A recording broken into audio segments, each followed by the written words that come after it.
Mi hijo me dijo algo que jamás pensé escuchar de su boca. Papá, creo que ya es momento de que consideres mudarte a una residencia para adultos mayores. No fue un grito. No fue un reproche. Lo dijo con voz tranquila, casi cuidadosa. Y aún así, esas palabras me golpearon en el pecho como un puñetazo seco. En ese instante, para mí, una residencia significaba una sola cosa, el final de la línea. El lugar al que uno llega cuando ya no queda nada por decidir. Cuando otros empiezan a tomar decisiones por ti. Cuando tu vida se reduce a horarios, reglas y permisos. Tal vez mientras escuchas esto estás negando con la cabeza. O tal vez estás pensando, todavía no, a mí aún no me toca. Eso mismo pensé yo. Mi nombre es Roberto Correa. Tengo 75 años. Durante 40 años trabajé en una empresa Fortune 500. Subí cada escalón posible. Me retiré como ejecutivo senior. Hice todo lo que se suponía que debía hacer para tener una vejez tranquila. Y aún así, aquí estaba. Con mi propio hijo sugiriendo que ya no podía seguir solo. La vida cambió para mí 7 años antes de esa conversación, cuando murió mi esposa. Nadie te prepara para el silencio que queda después. La casa no se vuelve más pequeña, pero se siente vacía. Las decisiones simples se vuelven pesadas. Ir al médico ya no es solo una cita, es una montaña emocional. Y todos los días aparece la misma pregunta, una que casi nadie se atreve a decir en voz alta. ¿Dónde pertenezco ahora? Si tienes más de 50, sabes de lo que hablo. Cuando llegas a cierta edad, todos tienen una opinión sobre cómo deberías vivir. ¿Qué es lo responsable? ¿Qué es lo seguro? ¿Qué es lo correcto? Vivir con tus hijos. Contratar a alguien que te cuide. Mudarte a una residencia. Lo que casi nadie te dice es esto, ninguna de esas opciones es automáticamente la correcta para todos. Y hoy quiero contarte, con calma y sin maquillaje, qué pasó cuando probé cada una de esas rutas. ¿Qué funcionó?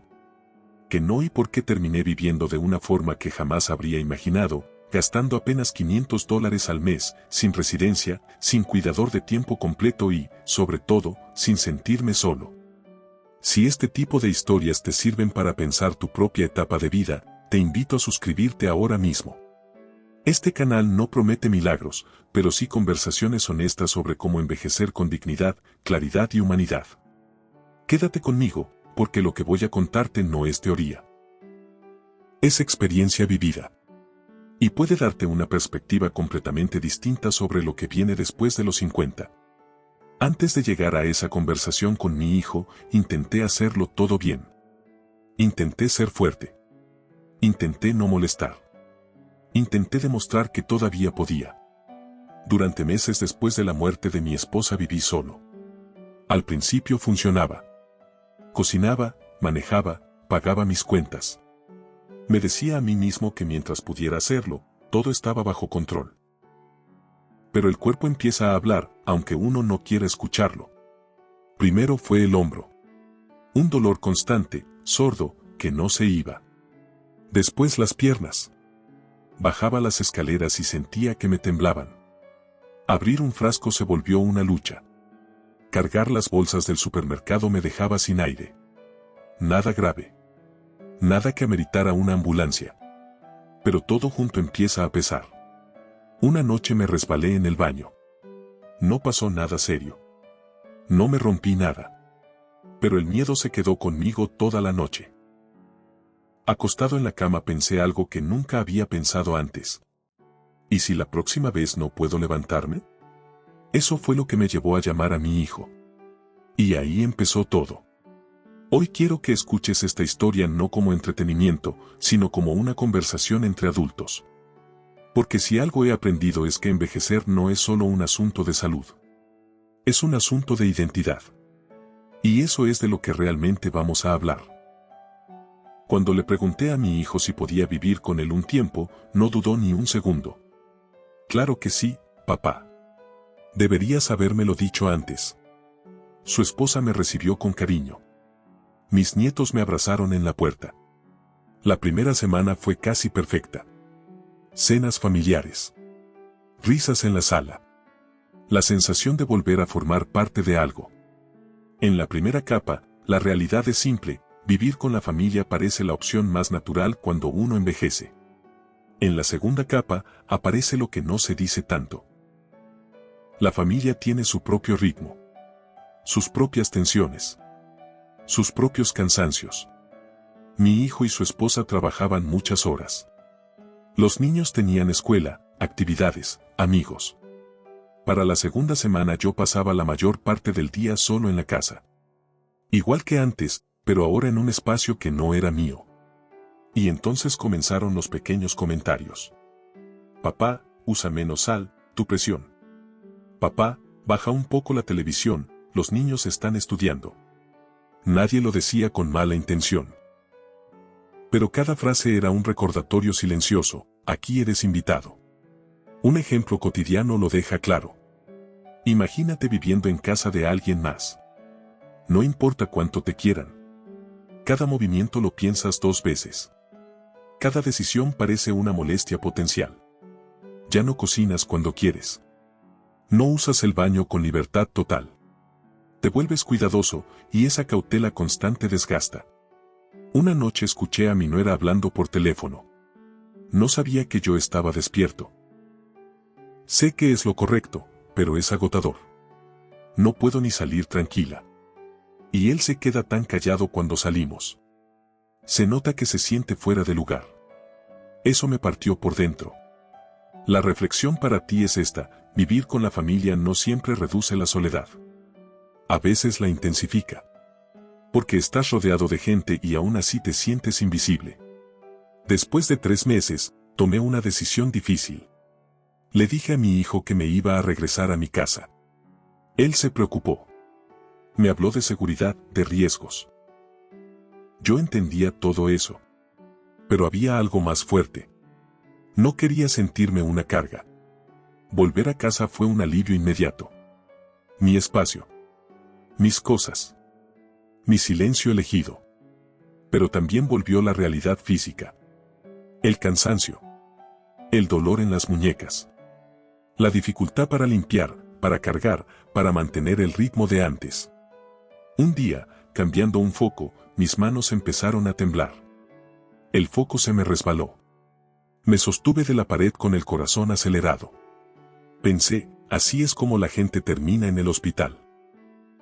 Ahí apareció la idea del cuidador. En la primera capa, suena lógico. Ayuda profesional. Alguien que sabe lo que hace. No todo el día, solo unas horas. En la segunda capa, llega la invasión. Un extraño en tu cocina. Tocando tus cosas. Decidiendo tiempos que no son los tuyos. En la tercera capa, está el ejemplo concreto. Yo contraté a una cuidadora 5 días a la semana, 3 horas diarias. Limpiaba, cocinaba, hacía mandados. Al principio fue incómodo, luego tolerable.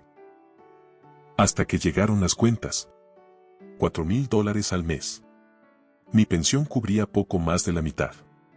El resto salía de mis ahorros. Ver ese dinero desaparecer mes tras mes era una ansiedad constante. Y además estaban los detalles. Yo limpiaba la cocina justo después del desayuno. Ella prefería hacerlo después. Cosas pequeñas, pero que te hacen sentir que ya no mandas ni en tu propia casa. Cuando se fue por una emergencia familiar, tuve que empezar de nuevo. Otra persona. Otra explicación. Otro ajuste. La reflexión aquí es clave: ayuda no siempre significa alivio. A veces significa perder control. Cancelé el servicio. No porque no sirviera, sino porque no encajaba conmigo. Cuando ya había probado vivir con mi familia y contratar cuidadores, apareció la opción que todos consideran inevitable: la residencia. Mi hijo encontró una cerca. $3,000 al mes. Limpia. Personal médico. Comidas incluidas. Acepté probar un mes. Estaba cansado de decidir solo. En la primera capa, una residencia parece orden, seguridad, estructura. En la segunda capa, aparece la pérdida de autonomía. Los horarios eran estrictos. Desayuno a las 6.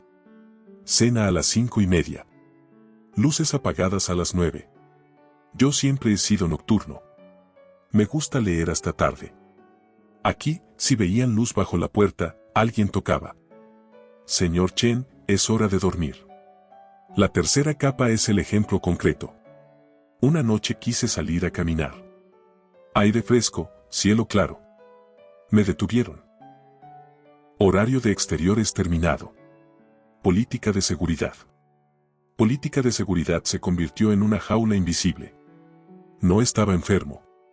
Caminaba. Pensaba. Me cuidaba. Y aún así vivía como si ya hubiera perdido todo derecho a decidir. Después de 3 semanas llamé a mi hijo. Me voy. Esto no es vivir.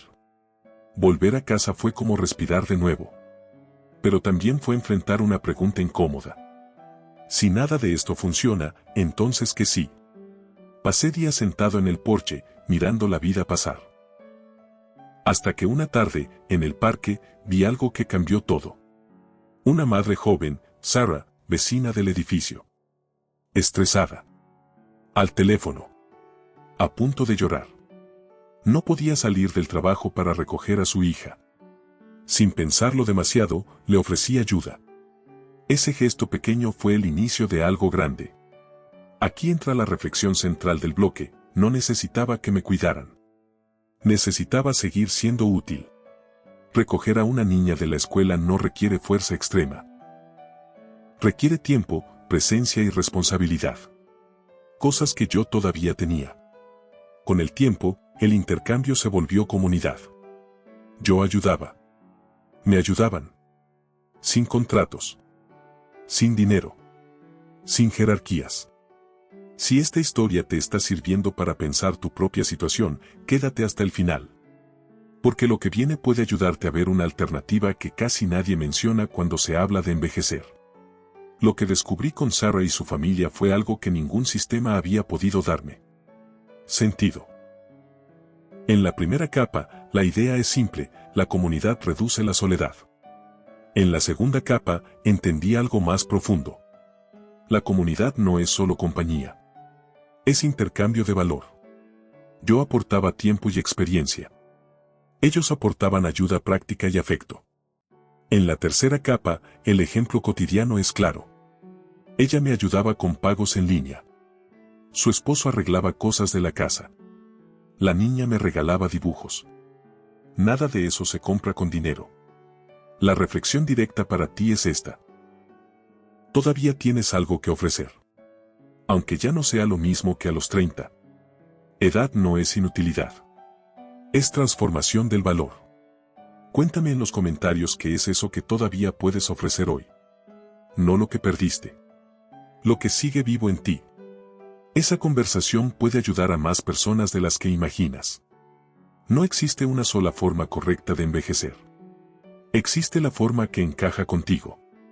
Mi historia no es una receta. Es una invitación a cuestionar las opciones automáticas. No asumas que perder independencia es inevitable. No asumas que pedir ayuda significa rendirse. No asumas que tu valor terminó con tu carrera. Cuida tu salud. Consulta a tu médico. Mantén tu cuerpo lo mejor posible. Esa es la base. Pero después de eso, construye vínculos. No para el futuro. Para ahora. Hoy vivo solo. Pero no estoy solo. Vivo con menos dinero. Pero con más sentido. Y eso, para mí, cambió todo.